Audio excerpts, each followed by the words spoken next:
Hello every one അസ്സാം വലൈക്കും it's മീഷ്യൽ. So ഞാൻ ഈ വായിട്ടടിക്കുന്നത് ഞാൻ ഒറിജിനലായിട്ട് സൗണ്ട് കൊടുത്ത ഒരു വീഡിയോ ആയിരുന്നു. പക്ഷേ അതിൻ്റെ ബഹളവും ശബ്ദങ്ങളും ഒക്കെ കേട്ടിട്ട് എനിക്ക് തന്നെ എന്തോ പോലെ ആയിട്ടാണ് ഞാൻ ഈ രണ്ടാമത് വോയിസ് ഓവർ കൊടുക്കുന്നത്. അപ്പോൾ നമ്മൾ ഇന്ന് പോണത് വേറെ എങ്ങോട്ടല്ല, തിരുനെൽവേലിക്കാണ്. എൻ്റെ ഫേവറേറ്റ് ആയിട്ടുള്ള സ്ഥലത്താണ് നമ്മളിന്ന് പോണത്. അങ്ങനെ നമ്മൾ ട്രെയിനിൽ കയറിയിട്ട് നാഗർകോവിൽ ചെന്നു. അവിടുന്ന് ഒരു ചായയൊക്കെ കുടിച്ചപ്പോഴത്തേക്കും ബസ് വന്നിട്ടുണ്ടായിരുന്നു. പിന്നെ അതിൽ കയറി ഒരു ലോങ് ട്രാവൽ തന്നെ ഉണ്ടായിരുന്നു കേട്ടോ.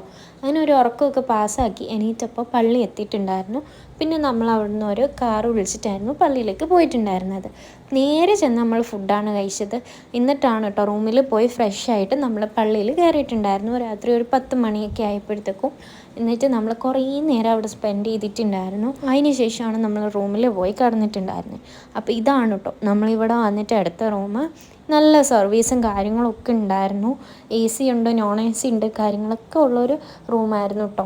അങ്ങനെ അവിടെ കിടന്നുറങ്ങിയിട്ട് പിറ്റേന്ന് രാവിലെ നമ്മൾ കുളിച്ച് ഫ്രഷ് ആയിട്ട് നമ്മളൊരു ചായ കുടിക്കാനാണ് പോയിട്ടുണ്ടായിരുന്നത്. പള്ളീൻ്റെ ഫ്രണ്ടിൽ തന്നെയാണ് കേട്ടോ ഈ ഒരു ഷോപ്പ് വരുന്നത്. ഞാൻ എപ്പോൾ വന്നാലും ഈ ഒരു ഷോപ്പിൽ നിന്ന് മാത്രമേ ചായ കുടിക്കാറുള്ളൂ. എനിക്ക് ഭയങ്കര ഇഷ്ടമാണ്. അങ്ങനെ നമ്മളിതാ പള്ളിക്ക് പോകാൻ പോവാണ് കേട്ടോ. അവിടെയാണ് പള്ളി വരുന്നത്. നമ്മളെ റൂമാണ് കേട്ടോ. നമ്മളെ റൂമിൽ നിന്ന് കഴിഞ്ഞാൽ പള്ളി കാണാൻ പറ്റും. അപ്പം ഇതാണ് കേട്ടോ, ഞാൻ ഇങ്ങനെയാണ് ഇന്ന് റെഡി ആയിട്ടുള്ളത്. ഇങ്ങനെ എനിക്ക് കമൻറ്റ് ചെയ്യണേ.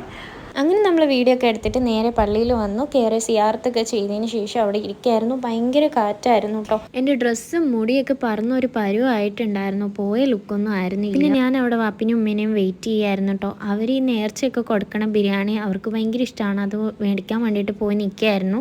പിന്നെ ഒരു പഴമൊക്കെ കിട്ടിയിട്ടുണ്ടായിരുന്നു കേട്ടോ. അപ്പോൾ ബിരിയാണിയൊക്കെ അവർ കഴിച്ചു.